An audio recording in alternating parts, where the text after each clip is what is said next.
el tema que hoy traje con ustedes es una oración que el apóstol Pablo hacía por la iglesia. Siempre el apóstol Pablo oraba por la iglesia del Señor, por cada iglesia que él compartía, porque quien él estaba cuidando. Y el tema que traje para ustedes se llama Mi oración a Dios por ti. Y quiero decirles en primer lugar que Dios en medio de todo ha sido bueno. ¿Ustedes lo creen? Voy a decir que está al lado suyo, Dios ha sido bueno. ¿Sí o no? Sí ha sido bueno. ¿Por qué? Porque Dios ha sustentado a su pueblo.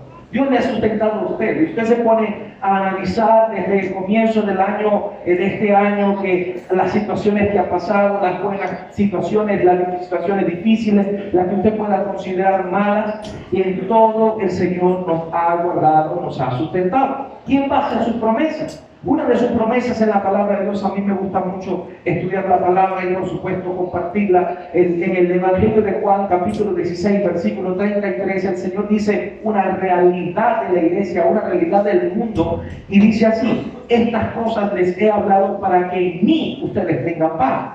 En el mundo van a tener aflicciones. ¿Qué tendremos en el mundo? Aflicciones. Pero también dice: confíen, yo he vencido al mundo. Diferentes situaciones. Si usted se pone en este momento a analizar las cosas que le han podido pasar, buenas, difíciles o malas, cuando ya las ha pasado, usted puede decir: hoy está aquí con nosotros, y dice: Señor, gracias. Gracias porque en medio de los momentos más difíciles tú me has enseñado, tú me has ayudado, tú me has fortalecido y nos has guardado, ¿viste? A pesar de lo que ya hemos podido pasar, debemos también ser agradecidos. ¿Usted es agradecido a Dios? Usted tiene algo que no agradecerle a Dios, decirle: Señor, hoy puedo decir, Señor, que con todo y todo tú me hiciste esto, no permitiste que esto pasara. ¿Sabe? La Biblia dice que debemos ser agradecidos por todo y ser considerados, que así no fue bueno el año, con todo eso debemos ser agradecidos. ¿Sabe? La Biblia también me dice en una de las cartas del apóstol Pablo, en Colosenses 3, versículo 15, dice lo siguiente: y la paz de Dios reine en vuestros corazones, a la que asimismo son llamados en un cuerpo, y sean ¿qué? Agradecidos. ¿Por qué? Porque la paz de Dios es la que guarda nuestras vidas. Y en medio de toda esa paz debe ayudarnos, debe sustentarnos, debe fortalecernos. Pero esa paz viene cuando nosotros buscamos al Señor, cuando buscamos conocerle, cuando buscamos su palabra. Dice también: y la palabra de Cristo mora en abundancia en ustedes, y toda sabiduría, enseñando ustedes mismos, exhortándose unos a otros con salmos e himnos y cánticos espirituales, y cantando con gracia en sus corazones al Señor. Y eso es lo que hoy hacemos aquí, diciendo al Señor: gracias porque ha sido bueno. Hay un salmo que a mí me encanta, hermanos, y lo comparto con ustedes hoy. Un salmo que demuestra y que nos habla acerca de no solamente la fidelidad de Dios, sino que también muchas veces nosotros fallamos y Él nos sigue amando. Y es el Salmo 40. En el versículo 1, el salmista dice: pacientemente esperé en Jehová, y Él se inclinó a mí y oyó mi clamor, y me sacó del pozo de la desesperación, del lodo cenagoso. Puso mis pies sobre piedra y enderezó mis pasos. Puso luego en mi boca un cántico nuevo, alabanza a nuestro Dios, y verán muchos esto y temerán y confiarán en Jehová. Y ese es un proceso hermoso. No quiero ahondar aquí, aunque después sí quisiera hacerlo. ¿Por qué? Porque nos enseña de que a pesar de que nosotros fallamos, que a nosotros tenemos debilidades, situaciones difíciles, y muchas veces tenemos que venir al Señor y decirle: Señor, perdóname, te he fallado en esto, te he fallado en esto otro. El Señor siempre está allí para aquellos que le buscan. Y no solamente está allí, sino que Él nos levanta de la situación más difícil que te puedas encontrar, de la desesperación en que puedas estar. Te saca, endereza tus pies y pone tus pies sobre la peña. Dice allí: la roca, y la roca es Cristo Jesús. Dios es bueno. Y de esto nosotros tenemos que confiar. Hay pruebas en nuestra vida siempre. Y la Biblia me dice que no debemos extrañarnos por esas pruebas. Y sobre todo nosotros, los que amamos a Dios, los que buscamos del Señor. Dice el apóstol Pedro en el capítulo 4 de la primera carta: amados, no se extrañen acerca de la prueba de fuego, la cual se hace para probarlos a ustedes. Hay diferentes situaciones en las que estamos nosotros y vienen pruebas. Como si alguna cosa extraña les aconteciese. Antes bien, regocíjense que son participantes de los padecimientos de Cristo, para que cuando su gloria sea revelada, ustedes se regocijen con alegría. Van a venir situaciones tremendas, van a venir personas que van a decir cosas de ustedes, van a decir lo que sea, pero miren lo que dice la palabra también en el versículo 14. Si son vituperados por el nombre de Cristo, sean bienaventurados, porque el Espíritu de gloria y de Dios reposa sobre ustedes. Cierto, según ellos, Él es blasfemado, mas según ustedes, Él es glorificado. Sí, así que ninguno de ustedes padezca como homicida o ladrón o malhechor o por entremeterse en asuntos ajenos. Pero si alguno padece como cristiano, no se avergüence, antes glorifique a Dios por ello. Hermanos, nosotros como iglesia de Cristo vamos cada vez más a ser vituperados, dice la palabra.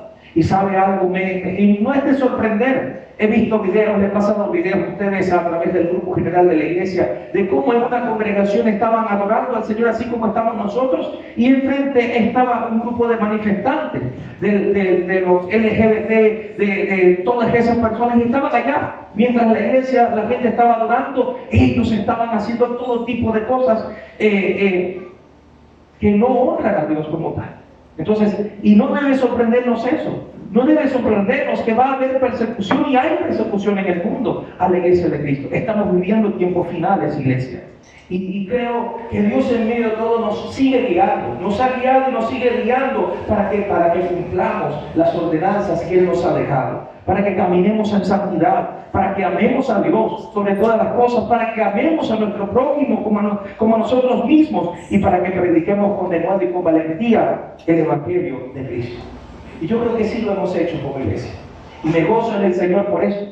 Porque en cada ministerio de la iglesia se ha realizado de una u otra forma el trabajo de evangelización. En los grupos familiares que tenemos como iglesia se ha hecho ese trabajo, se ha evangelizado, se ha compartido. De una u otra forma hemos llevado el mensaje del Evangelio. El ministerio femenil, me gozo en este ministerio porque las damas aquí trabajan activamente como hormiguitas en cada grupo, en cada sector, en cada lugar. Van, vienen, hacen ese trabajo hermoso. Y se ha realizado el trabajo con jóvenes también de evangelización en este año, y también me gozo en el ministerio que he considerado también de mayor trabajo de evangelismo de este año, que son los semilleros infantiles. Alabo al Señor por este trabajo tan grande y tan hermoso, y me gozo porque sacando cuentas en este año hemos atendido a más de 200 y tantos niños como iglesia del Señor. Vamos a pasar un video acerca de eso del cierre, compartir aquí para que usted vea ese trabajo tan hermoso que muchas de estas hermanas que están aquí, hermanos también, están realizando desinteresadamente. Y debemos seguir trabajando. Hermanos y hermanas, hemos visto la bondad de Dios en la escasez. Hemos visto el amor de Dios. Sin embargo, nos falta trabajar. Nos falta llevar el mensaje del Evangelio. La Biblia dice: la mies es mucha, mas los obreros son pocos. Rueguen al Señor para que envíe obreros a su mies. Hermanos y hermanas, Cristo está por venir por su iglesia. Cristo está por llegar. Cristo está a un paso por su iglesia. Y el mayor principio que nosotros tenemos que tener más activamente es llevar el mensaje del Evangelio a toda persona que está a nuestro alrededor. Amén. Amén. Tenemos un gran reto por delante. Dígale al que está a su lado, por favor, tenemos un gran reto por delante. Dígale. ¿Sí o no? ¿Sí lo tenemos? La Biblia me enseña que la situación mundial va a ir de mal en peor. Yo respeto a esos predicadores que dicen que hoy es el año de tu bendición, que hoy es el año donde Dios te va a dar esto, donde Dios te va a dar el carro, donde Dios te va a dar la casa, donde Dios te va a dar, etcétera, como si yo fuera el genio de la lámpara. Yo respeto, pero no comparto su opinión. Prefiero ser un mejor vis-a-vis y en tiempos de paz prepararnos para la guerra, pero la Biblia a mí me enseña que los tiempos están cada vez más decadentes. Y la situación mundial está cada vez más difícil, más en decadencia, y la iglesia del Señor tiene que estar preparada para ello. Porque hermanos, va a haber un momento, va a llegar un tiempo donde no vamos a encontrar donde nosotros podamos decir hay paz para la iglesia. No, hermano. El mundo está cada vez más difícil, más yéndose hacia las tinieblas. Y nosotros somos la luz que combate contra esas tinieblas. El llamado del Señor es a perseverar y accionar por fe. Así sea el panorama más difícil en el mundo, nosotros tenemos que confiar en las promesas del Señor, que Él nos va a guardar del día de la ira de Jehová. ¿Usted lo cree o no lo cree? Yo estoy convencido de algo. Para todos los que estamos aquí presentes, los amigos quienes nos visitan, somos la iglesia de los últimos tiempos. Somos la iglesia de los últimos tiempos. No ha sido dada la responsabilidad. Algunos quisieran decir, oh, cómo me hubiera gustado formar parte del tiempo de oro de la iglesia, del tiempo dorado de la iglesia. Estamos formando parte del tiempo donde el Señor puede venir y podamos ser arrebatados. La Biblia nos enseña que el apóstol Pablo anhelaba que ser arrebatados antes de morir, y por eso él dice: los muertos en Cristo resucitarán primero, y luego nosotros, los que hayamos quedado, nos reuniremos con el Señor en las nubes. Creo que esta es el tiempo, esta es la iglesia en el mundo que pueda ver y podamos ver el arrebatamiento, podamos vivir el arrebatamiento. Perdóname, Señor, yo no quiero verlo, yo quiero vivirlo. Yo no sé si usted me entendió. Muchas personas van a ver el arrebatamiento porque se van a quedar. Nosotros vamos a vivir el arrebatamiento. ¿Usted se va con el Señor cuando suene la trompeta? Si suena la trompeta ahorita, ¿cuánto se iría corriendo? A ver. Hermanos, nosotros estamos llamados en este tiempo a confiar y accionar por fe. Y repito, a cumplir el llamado del Señor a predicar el Evangelio de Cristo. Aun cuando veamos la más densa oscuridad, ser fieles y perseverantes. Y si usted ha visto alguna vez historias de la Biblia, habían 3 hombres, amigos de un profeta llamado Daniel. Y Daniel era un siervo del Señor, pero ellos también. Y de ellos se dice que ellos, para no dar tantas largas, se les había ordenado que se inclinaran delante de una estatua de oro. Ellos dijeron al rey: no, nosotros no nos inclinaremos. Pues entonces los destinaron a que fueran lanzados a un horno de fuego. Y ellos, a pesar de todo, le dijeron estas palabras al rey: salve, oh rey, grande y poderoso eres tú, sí, rey. Pero mira lo siguiente, le dijo, voy a parafrasear esto, que nosotros no nos arrodillaremos ante esa estatua, y el Señor nos salvará de esta situación. Y si aún no nos salva, nosotros no nos inclinaremos delante de esa estatua. ¿Cuántos de nosotros, hermanos, cuántos de muchos hermanos en la iglesia hoy se están inclinando al mundo? Están dando o cambiándolo el tesoro que Dios nos ha entregado por seguir al mundo. Tenemos que ser en este tiempo como esos hombres, que no se humillan delante de lo que el mundo ofrece, sino que, sabiendo que aún puedan sufrir diversas situaciones en este mundo, no se humillarán delante de ese mundo. ¿Por qué? Porque en el Señor tenemos fiel recompensa. Estamos llamados en este tiempo, hermanos, a creer que Dios va a resguardar a su pueblo, que permanezca fiel. En la palabra me enseña que Israel, cuando estaba esclavizado en Egipto, el Señor llama a un hombre llamado Moisés para que rescatara a su pueblo. Y ese pueblo seguía siendo esclavo. Pero Dios vino y emitió un juicio sobre Egipto, mandó una cantidad de plagas sobre esa nación. Sin embargo, a pesar de que el pueblo de Israel pasaba por cierto sufrimiento como esclavos, ellos fueron guardados en medio de las plagas. Israel, el pueblo hebreo, estaba en un pueblo llamado Gosén, y mientras todas las plagas caían sobre Egipto, ese pueblo era resguardado de las plagas de Dios. Así sucede con la iglesia en este tiempo. Hermanos y hermanas, quisiera decirles a ustedes: el 2025 va a ser un año de bendición, el 2025 va a ser un año de grandeza, de poder.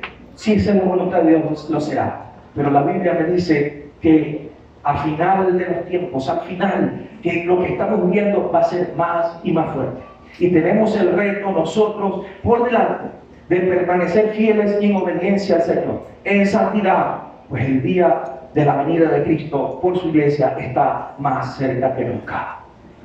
Y les comparto algo muy personal.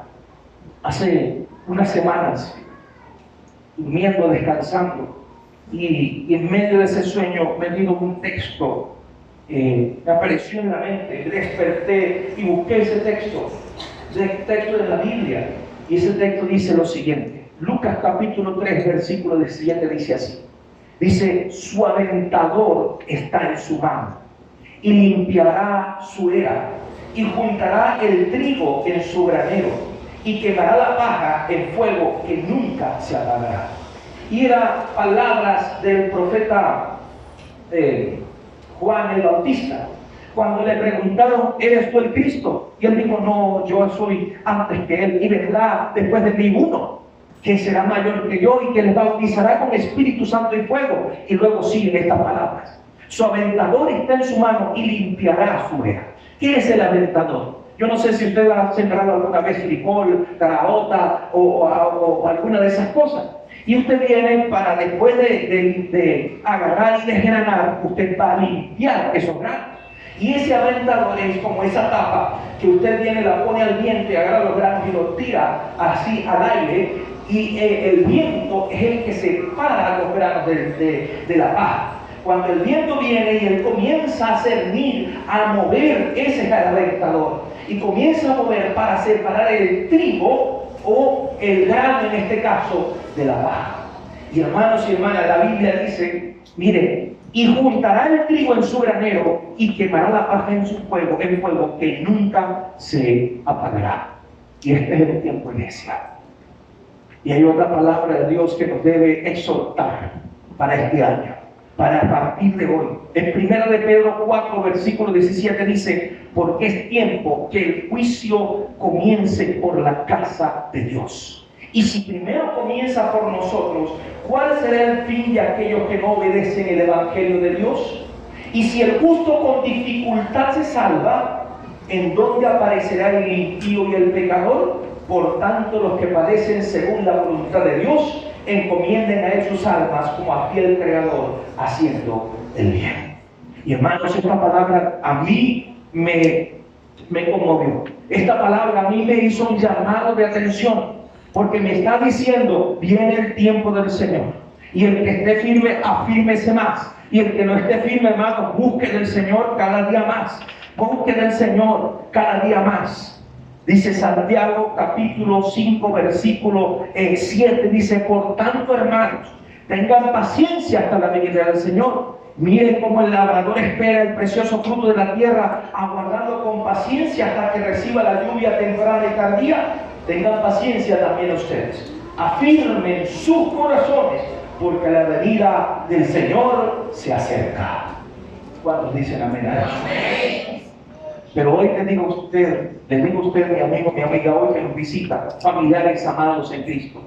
Para Dios no hay casualidades, para Dios hay propósitos. Y aprovechamos este tiempo para decirte a ti, que aún no tienes a Cristo Jesús como Señor y Salvador. Cristo te ama y quiere darte el mayor y más grande regalo que jamás tú puedes recibir. Y tú le puedes dar el más grande regalo a ese familiar que hoy te ha traído con esa esperanza que recibas la palabra, que tú recibas a Jesucristo como Señor y Salvador, que tú entregues tu vida a Cristo y que tú también puedes decir con nosotros, venga lo que venga, yo estoy tranquilo, venga lo que venga, pase lo que pase, yo estoy seguro, porque aunque cuando así este cuerpo tenga que morir, tenga que volver a la tierra, mi alma está segura con Cristo, y cuando Cristo venga, yo me iré con el Señor y me reuniré con Él en la nube.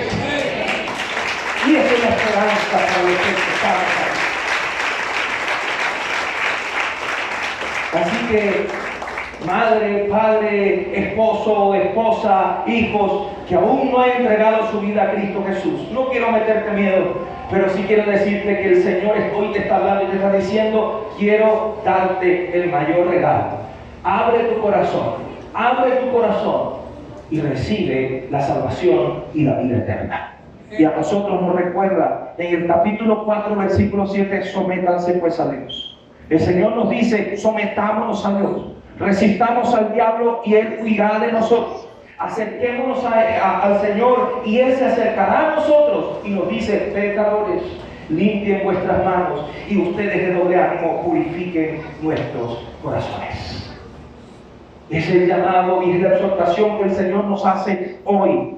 Gracias, Señor, porque ha sido bueno. Gracias, Señor, porque ha sido maravilloso. Pero también no sabemos lo que viene. Lo que sí sé es que si permanezco en Cristo Jesús, el Señor me seguirá llevando de victoria en victoria. Iglesia, tenemos otro reto por delante y hoy se los digo delante del Señor. Que esta iglesia, ¿cómo nos llamamos? ¿Cómo se llama esta iglesia? ¿Cómo se llama?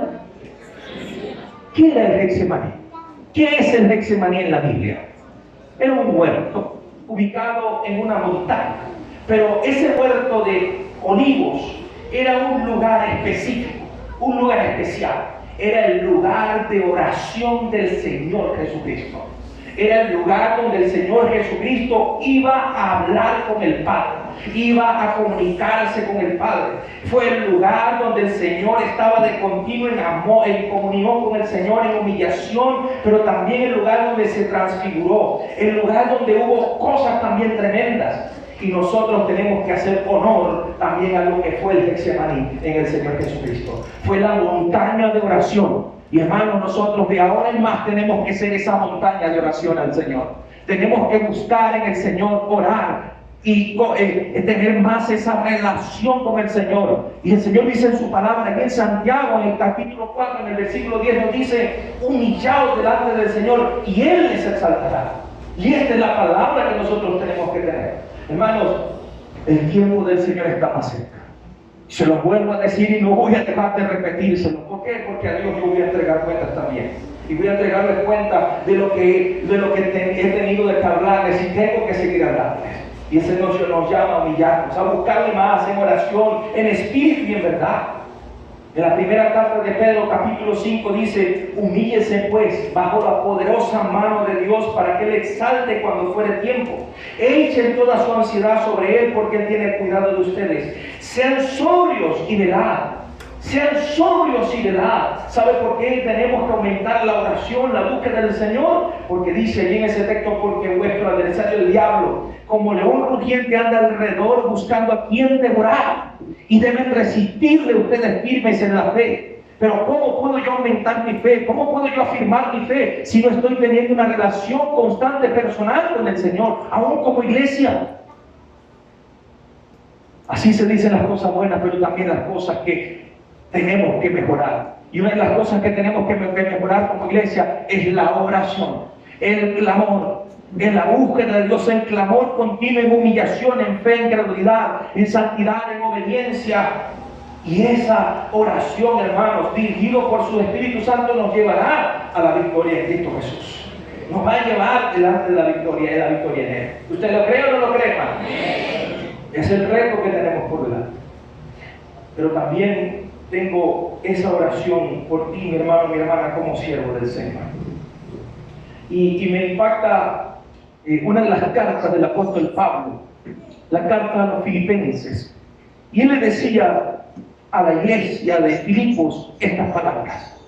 En capítulo 1, versículo 8 en adelante, le decía a la iglesia de Filipos: porque Dios me es testigo de cuánto les amo a todos ustedes entrañablemente en Jesucristo. Y así como Pablo, también les digo, hermanos, les amo en el Señor. Les amo en el Señor. Y por esto que ruego al Señor por cada uno de los que estamos, formamos parte de esta familia. ¿Por qué? Porque cada uno me duele, hermanos, como siervo del Señor. Si no me doliera, no lo serías.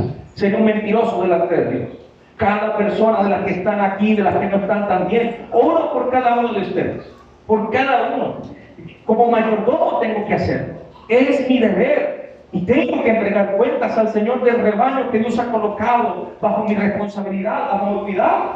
¿Por qué? Porque voy a entregar cuentas por mí, por mi familia, pero también por esta familia de la fe que son ustedes.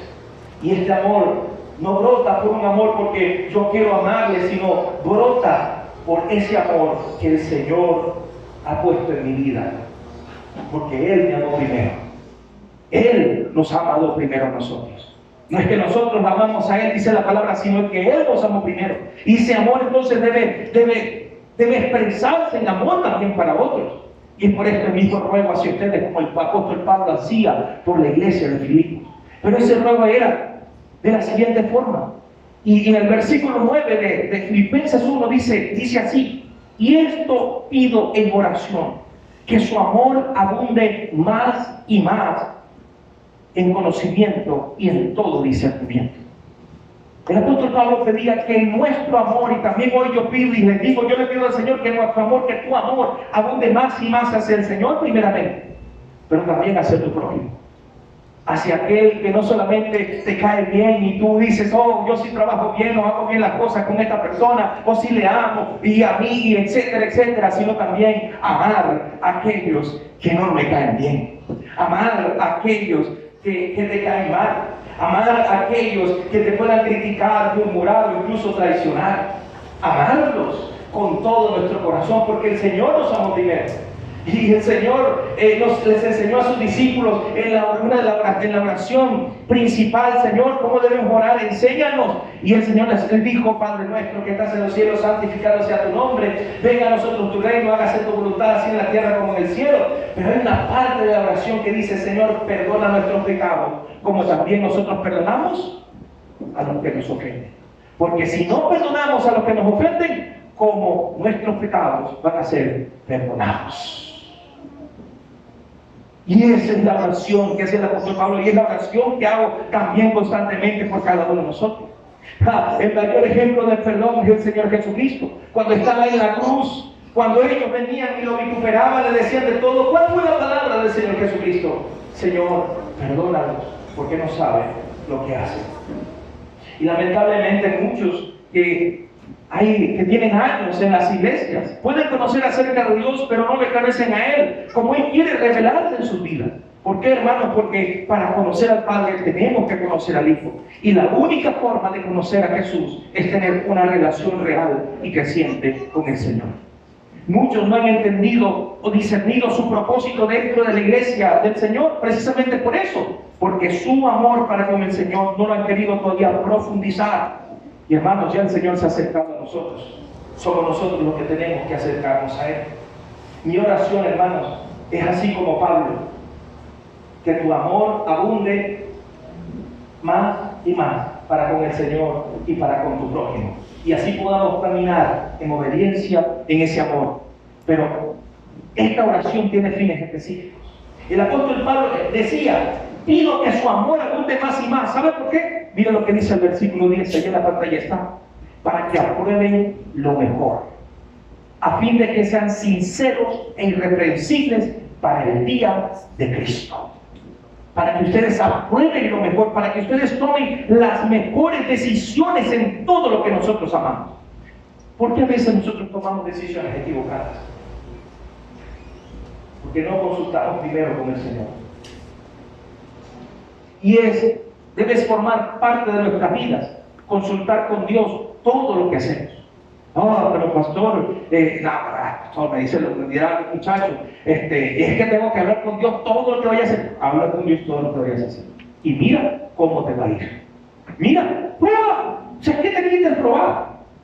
Cada decisión que tengas, ponle en manos del Señor. Señor, si esto viene de ti, pues está bien que se dé. Si no, pues que no se dé. Y ayúdame, Señor, a no ponerme bravo o molesto o triste. Y si estoy triste, bueno, me puedo dar cuenta de que esto no venía de ti. Pero hermanos, probemos a Dios en esto. Muchas veces fallamos y pasamos por diversas situaciones porque no ponemos en manos de Dios las cosas. Y es amarlo el primero. Y amarlo el primero es obedecer todo lo que nos dice y nos enseña en su palabra. Amarlo el primero es ponernos en sus manos en todas las cosas que nosotros tengamos, mis hermanos y hermanas.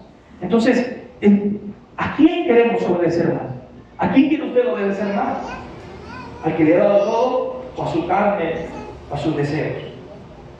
Pero cuando aprendemos a poner todo en manos de Dios, a preguntarnos en el Espíritu y en su palabra si mis decisiones glorifican a Dios y le honran y accionan obediencia a Él, entonces allí vendrá la bendición del Señor.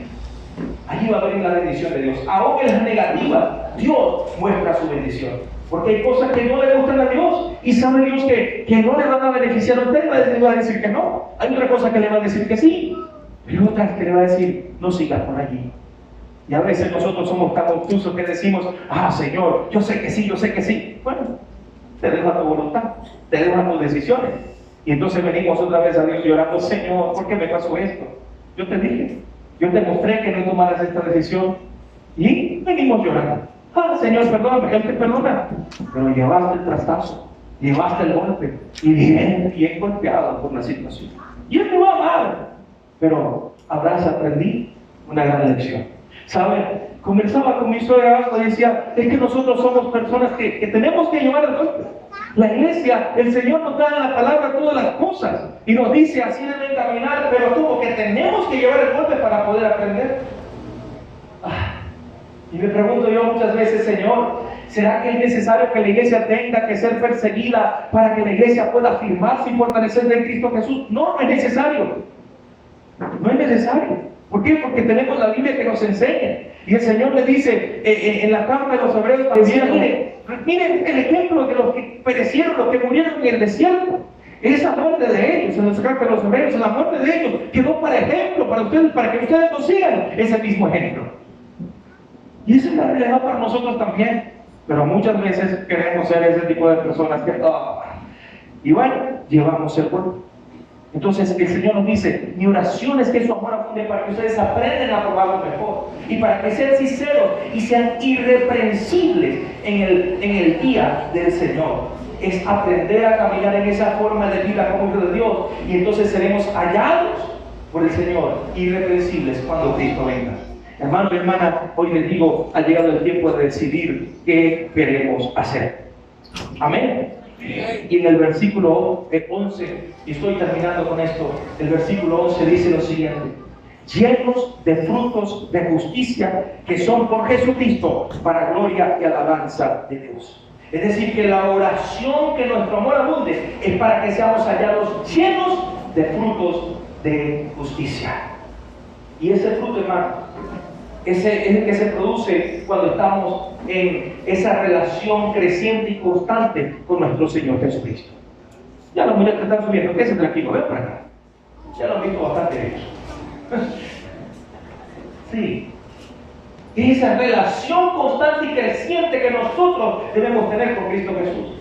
Porque sin Cristo Jesús nada podemos hacer. Dice el Evangelio de Juan, capítulo 15, versículo 4, dice: permanezcan en mí y yo permaneceré en ustedes.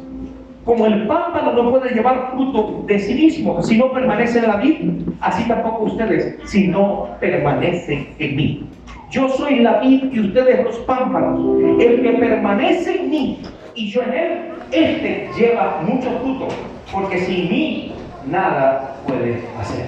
Y le puede decir al que está al lado suyo y más a ese amigo que está aquí con nosotros: sin Cristo nada puedes hacer. Dígaselo. Sin Cristo nada puedes hacer.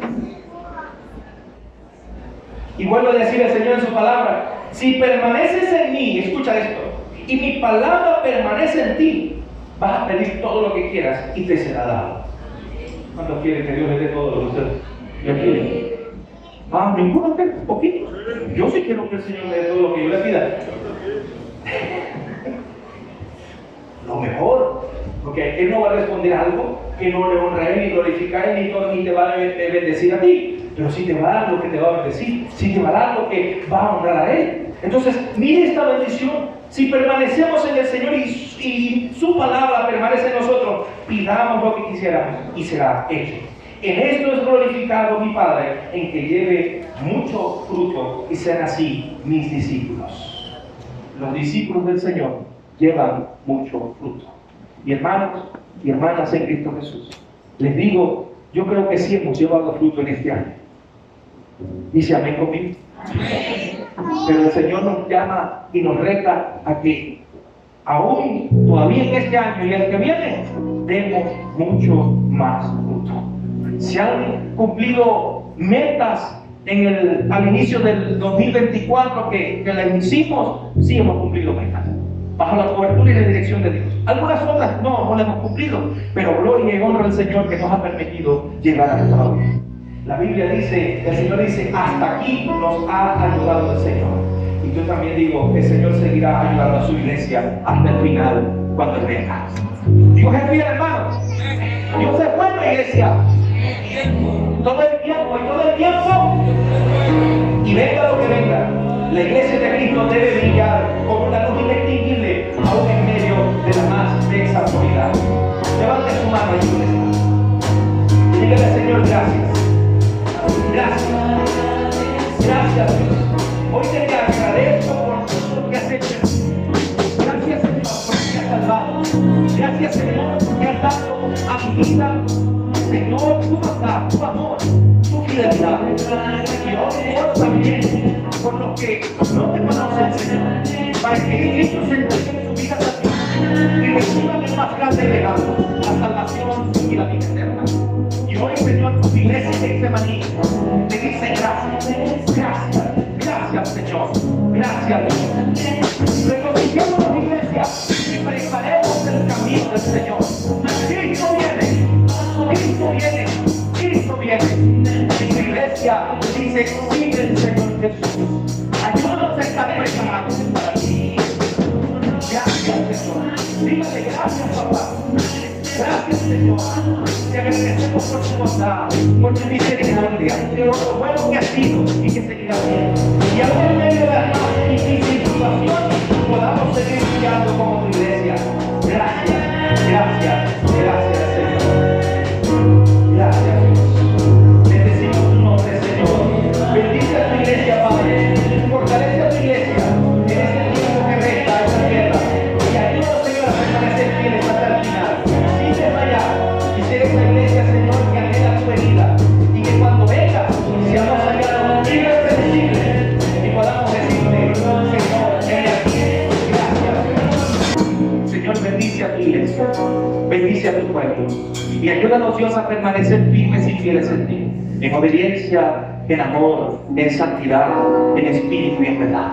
Y ser esos adoradores en espíritu y verdad que tú anhelas, Señor, en este tiempo. Ser luz en medio de toda tiniebla y que con nuestro testimonio, Dios, podamos, Señor, brillar a ese mundo que necesita de ti. Perdona nuestros pecados, afírmanos en ti, Señor, y purifícanos por medio de tu Espíritu Santo. En el nombre de Jesús, prepáranos, Señor. Te alabamos y glorificamos. Amén. Aleluya.